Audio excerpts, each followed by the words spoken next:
শিল প্রভুপাদের সম্বন্ধে আমাকে অনুরোধ করা হয়েছে, বারবার আমাকে অনঙ্গমোহন প্রভু বলছেন যে আমার ব্যক্তিগত যে প্রভুপাদের অভিজ্ঞতা, হ্যাঁ, সেটা কিছু বর্ণনা করতে।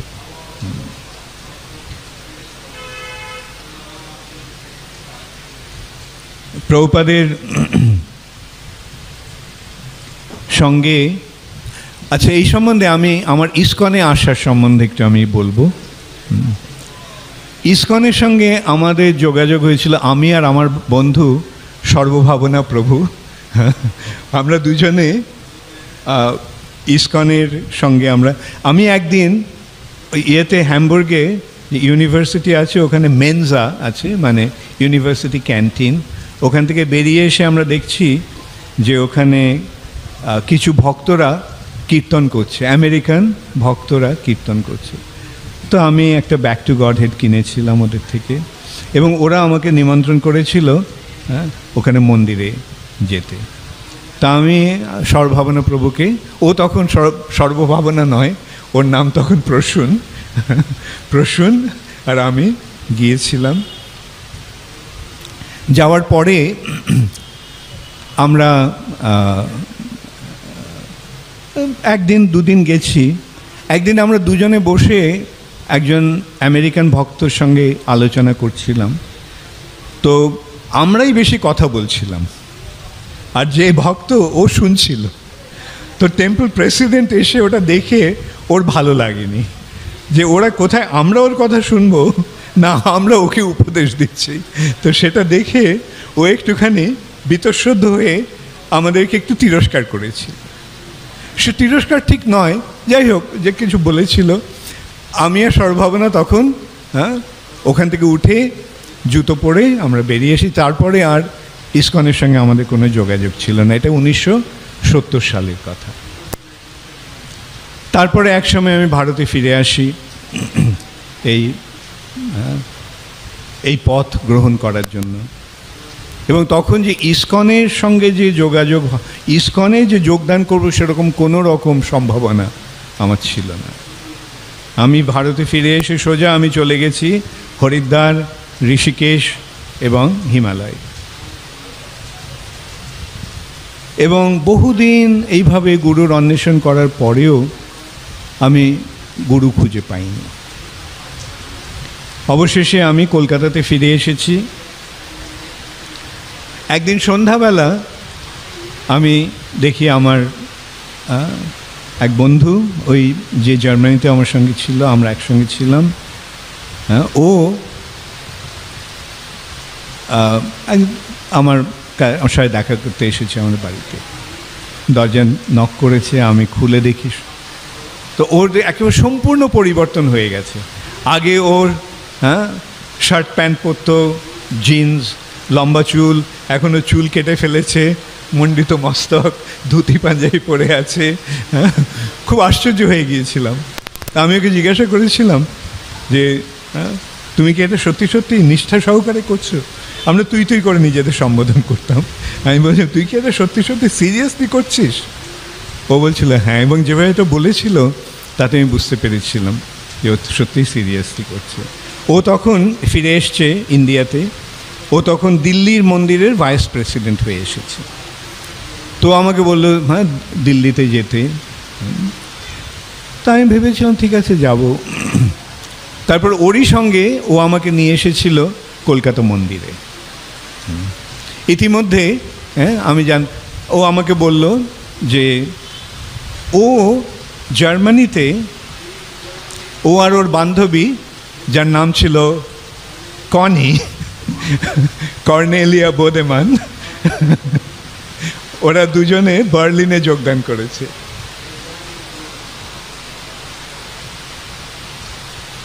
ওকে, তো তারপরে ওরা বার্লিন থেকে ওরা ফিরে আসে ইন্ডিয়াতে। তো এইভাবে আমি মন্দিরে যাওয়া শুরু করি, কলকাতা মন্দিরে।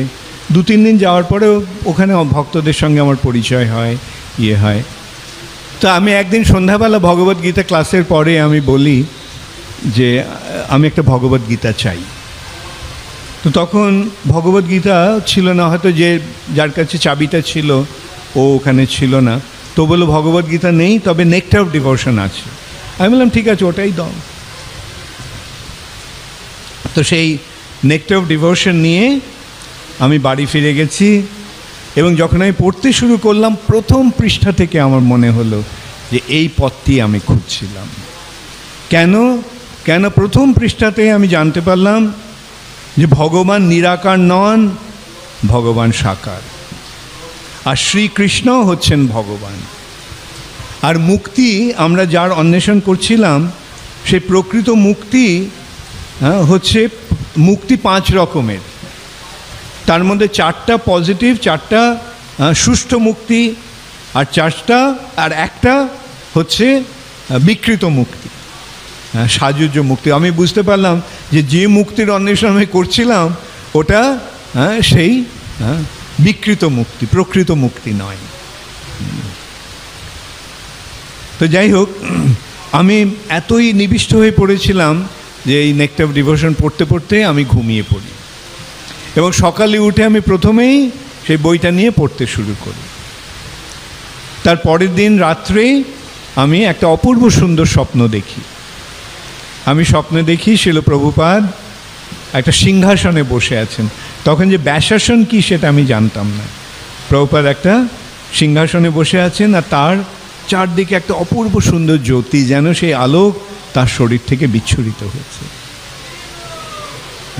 সেই দর্শনেই আমার হৃদয় ভরে গেল। আমি বুঝতে পারলাম যে ইনি হচ্ছে আমার পরমারাধ্য গুরুদেব, এবং তখন আমি সাষ্টাঙ্গ প্রণাম করে তাকে বরণ করেছিলাম।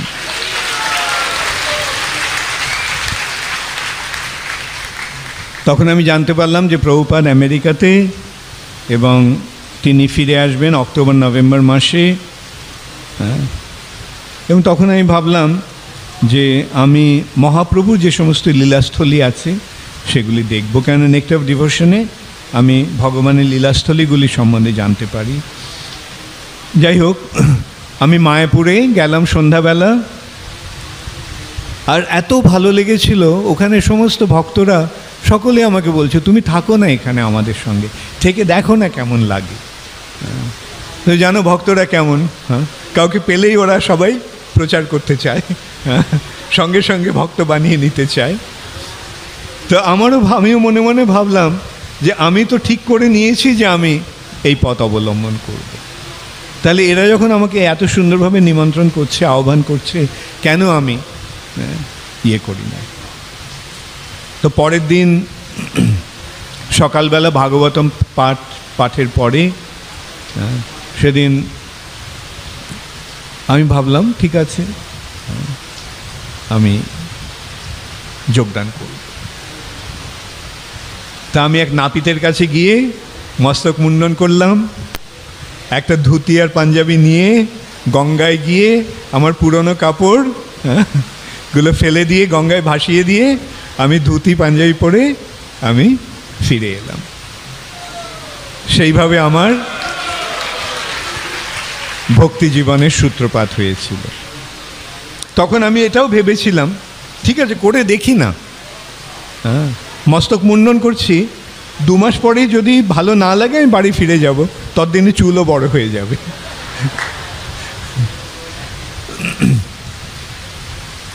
তারপরে প্রভুপাদ ফিরে এলেন, সেই সংবাদ পেলাম প্রভুপাদ কুম্ভ মেলাতে এসেছেন, কুম্ভ মেলাতে গেছেন এলাহাবাদে। তো আমরা সকলে মায়াপুর থেকে বাসে করে কুম্ভ মেলায় গেলাম।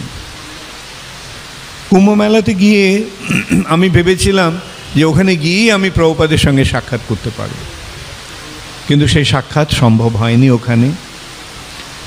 কিন্তু একদিন সকালবেলা আমরা শুনতে পারলাম যে প্রভুপাদ কুম্ভ মেলা ছেড়ে চলে যাচ্ছেন, হঠাৎ তিনি কলকাতায় যাবেন।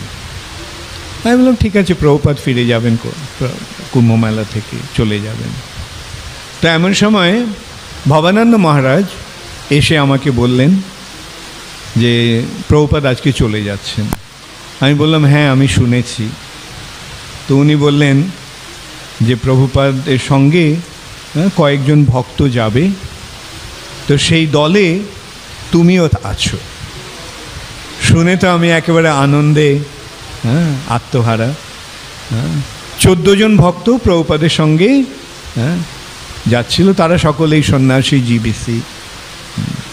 আর একটা ট্রেনে, কলকাতাগামী একটা ট্রেনে, মোস্টলি কালকা মেলে একটা বগি, ফার্স্ট ক্লাস বগি একটা জুড়ে দেওয়া হয়েছিল, সেটা প্রভুপাদের জন্য। তো রাত্রিবেলা ট্রেন ছাড়লো, আমরা সব ঘুমিয়ে পড়লাম। ছাড়ার পরে সকালবেলা উঠে আমি জব করছিলাম আমার কামরাতে বসে। ভবানন্দ মহারাজ এসে আমাকে বললেন, চলো আমি তোমাকে প্রভুপাদের কাছে নিয়ে যাব। আমি এতদিন প্রভুপাদের কাছে যাওয়ার জন্য, প্রভুপাদের দর্শনের জন্য উদ্গ্রীব হয়েছিলাম, কিন্তু এখন ভবানন্দ মহারাজ যখন বললেন যে চলো আমি তোমাকে প্রভুপাদের কাছে নিয়ে যাব, তখন আমার মনে হলো যে আমি প্রভুপাদের সামনে যাওয়ার একেবারে যোগ্যতা নেই, আমি সম্পূর্ণ অযোগ্য। আমার মনে তখন ভয় হলো, প্রভুপাদ তো আমার সব কিছু দেখতে পারবেন, এবং আমার যে আমি যে কত অধঃপতিত, এটা দেখে প্রভুপাদ যদি আমাকে অস্বীকার করেন, আমাকে স্বীকার করতে না চান, তাহলে আমার কি হবে। এই মনে এইভাবে আমি সঙ্গে সঙ্গে মানে ওখানেই বসে আছি, উঠিনি। ভবানন্দ মহারাজ হয়তো বুঝতে পেরেছিলেন আমার মনের কথাটা, বুঝতে পেরে আমার হাতটা ধরে আমাকে টানতে টানতে নিয়ে গেলেন প্রভুপাদের যে কম্পার্টমেন্ট, দরজাটা খুলে আমাকে ঠেলে দিলেন, আর আমি সোজা দণ্ডবত প্রণাম করলাম। দণ্ডবত প্রণাম করে যখন আমি উঠলাম, তখন দেখি প্রভুপাদ আমার দিকে তাকিয়ে আছেন, এবং প্রভুপাদ আমাকে বললেন, তুমি এখানে বসো। ফার্স্ট ক্লাস কম্পার্টমেন্টে তোমরা জানো দুটো মুখোমুখি সিট, একটা সিটে প্রভুপাদ বসে আছেন, আর তার সামনের সিটটাতে জয়পতাকা মহারাজ, রামেশ্বর মহারাজ আর ভবানন্দ মহারাজ বসে আছেন। আর মেঝেতে অভিরাম প্রভু, তিনি তখন কলকাতা মন্দিরের প্রেসিডেন্ট ছিলেন, তিনি বসে আছেন। তাই আমি বললাম, প্রভুপাদ আমি মাটিতে বসি।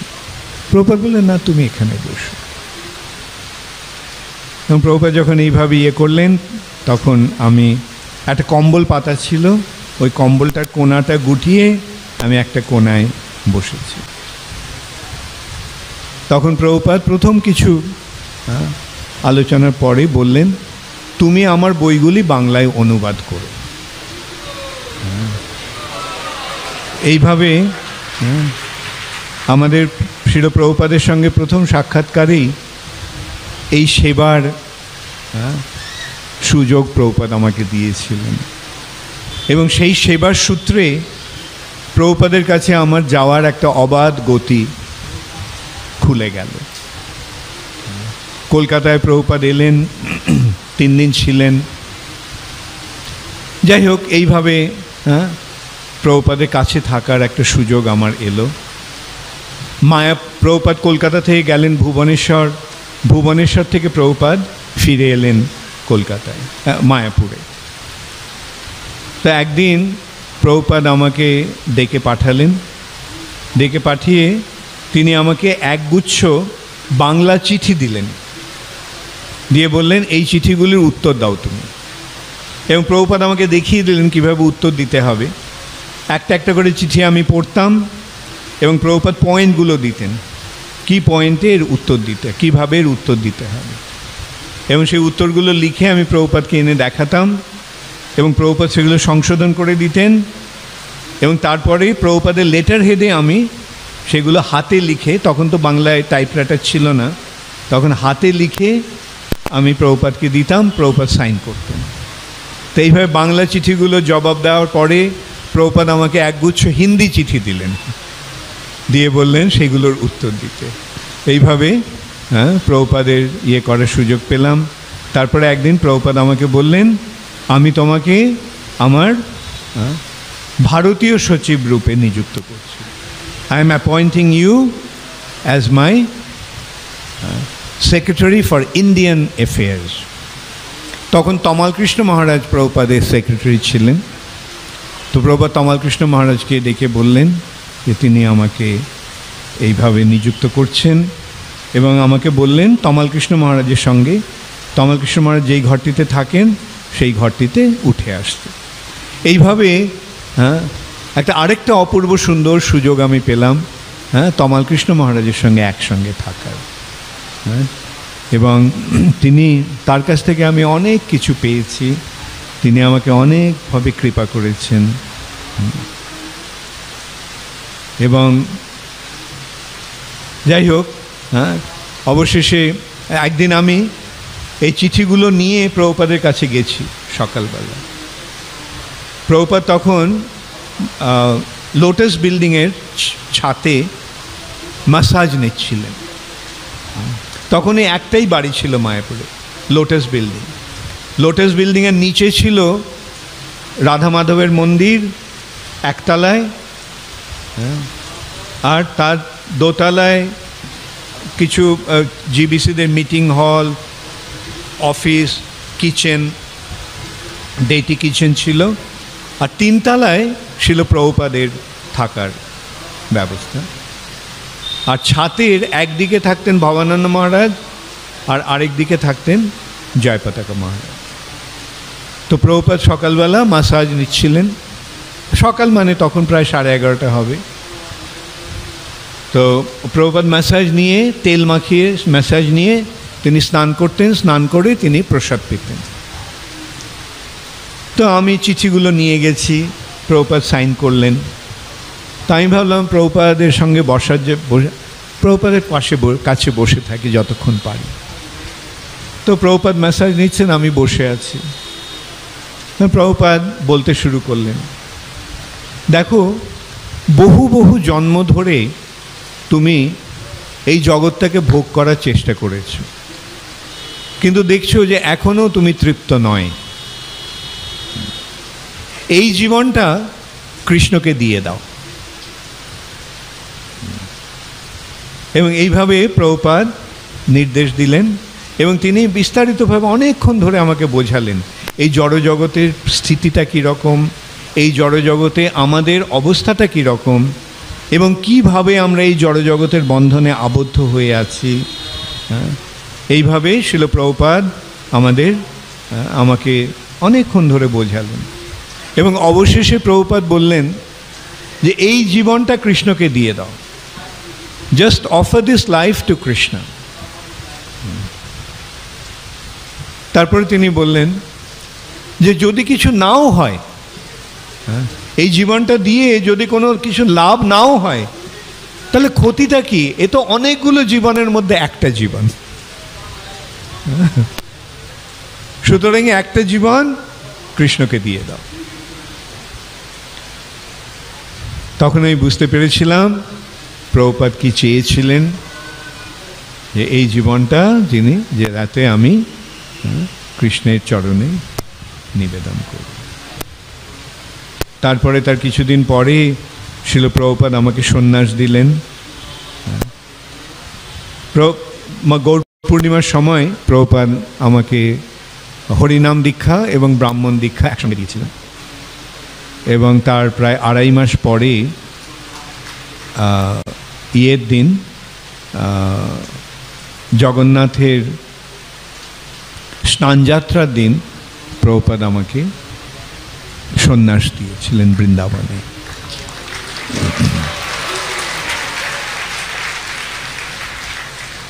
এইভাবে সন্ন্যাস দিয়ে শিল প্রভুপাদ আমার পেছনে ফেরার দরজাটা সম্পূর্ণ বন্ধ করে দিয়েছিলেন। তো সেইভাবে শিল প্রভুপাদের সেবা করার সুযোগ, সৌভাগ্য আমার হয়েছিল। এবং প্রভুপাদ যে কি এক অপূর্ব মহাত্মা, তার ঘনিষ্ঠ সান্নিধ্যে থেকে সেটা উপলব্ধি করার এক মহা সৌভাগ্য আমার হয়েছিল।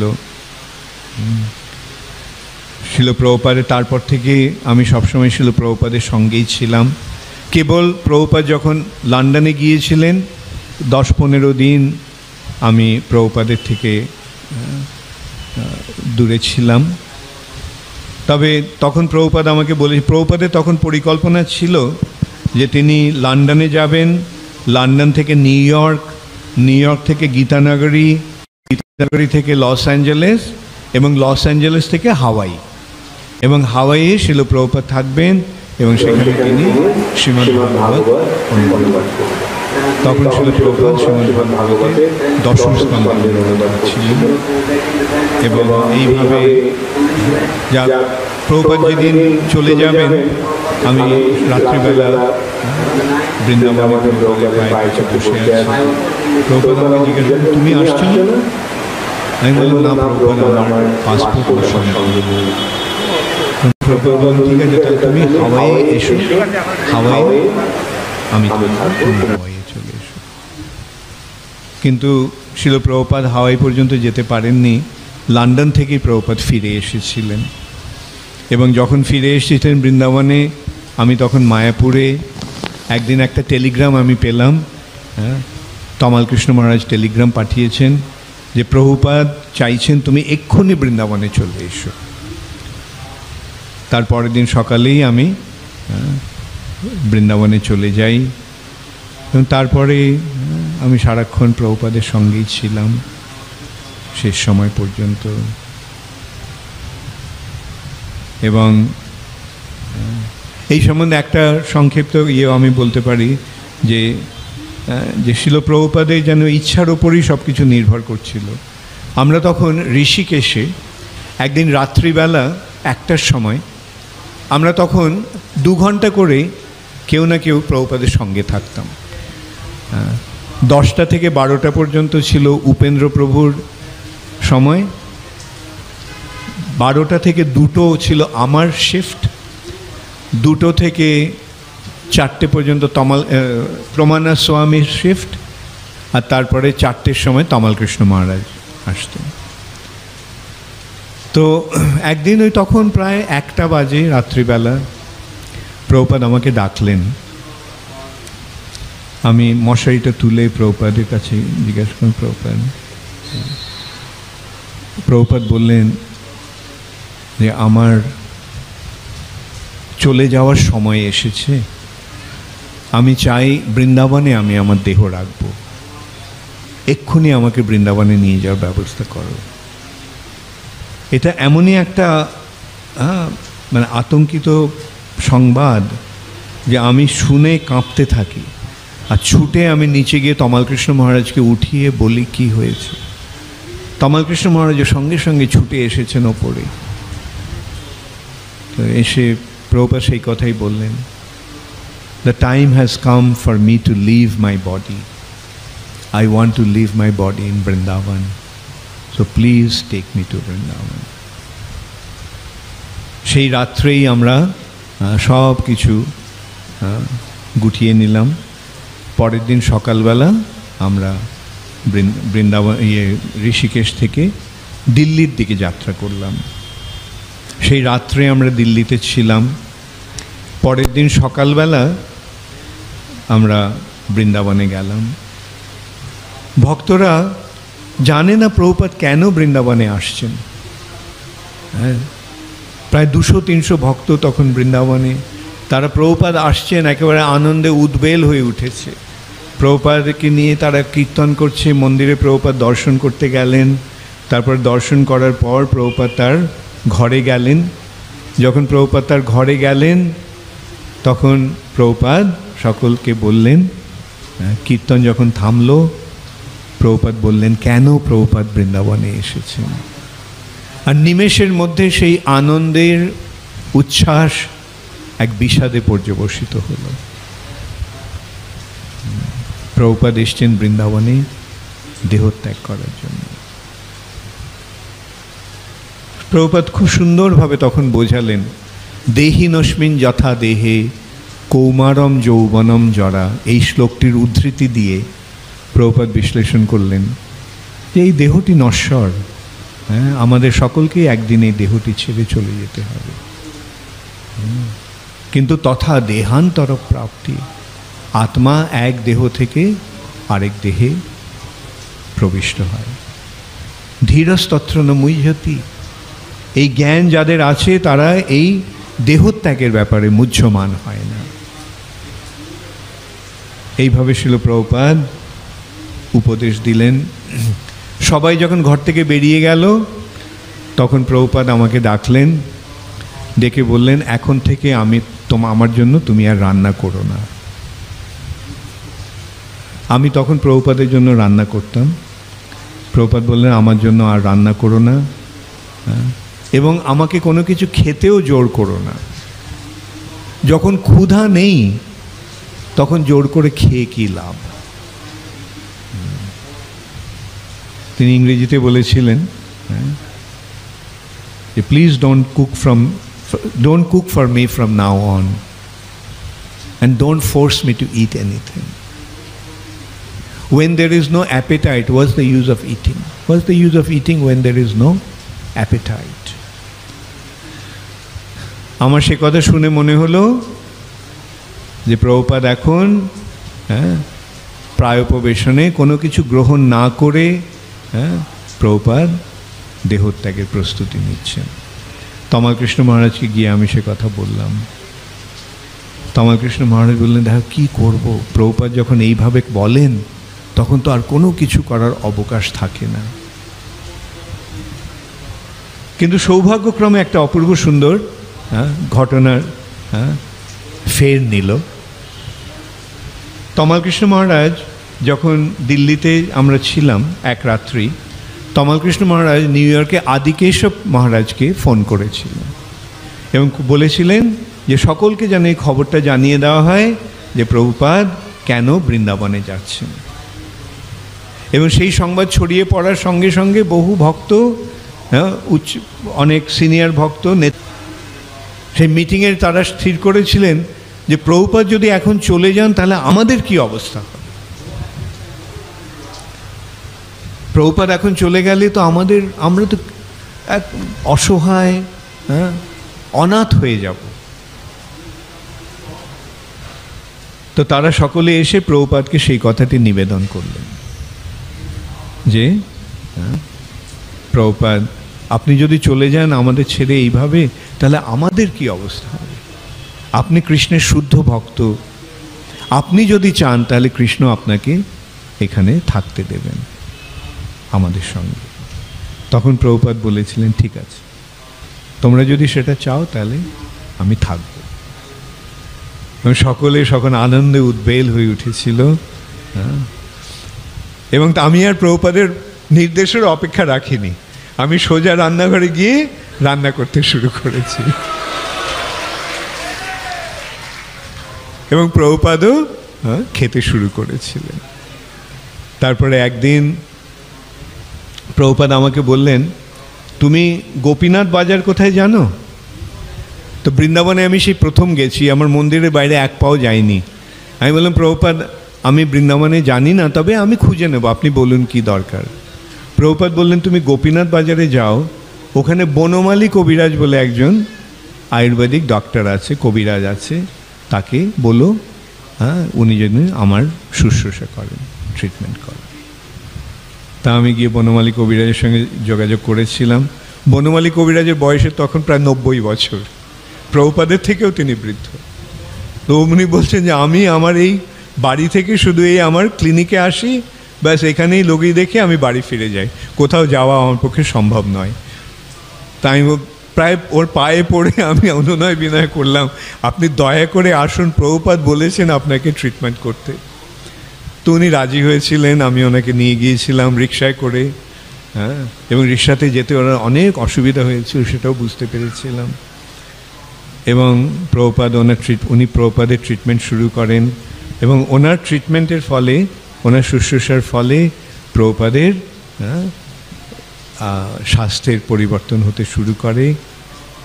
এবং অবশেষে প্রভুপাদ লন্ডন এবং আমেরিকা যাওয়ার স্থির করেছিলেন।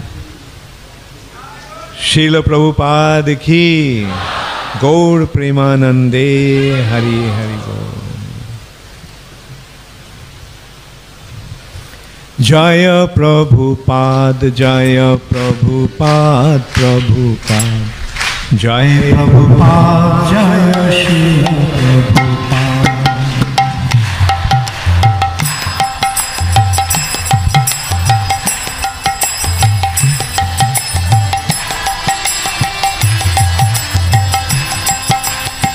জয় প্রভুপাদ জয় প্রভুপাদ প্রভুপাদ। জয় প্রভুপাদ জয় শ্রীল প্রভুপাদ।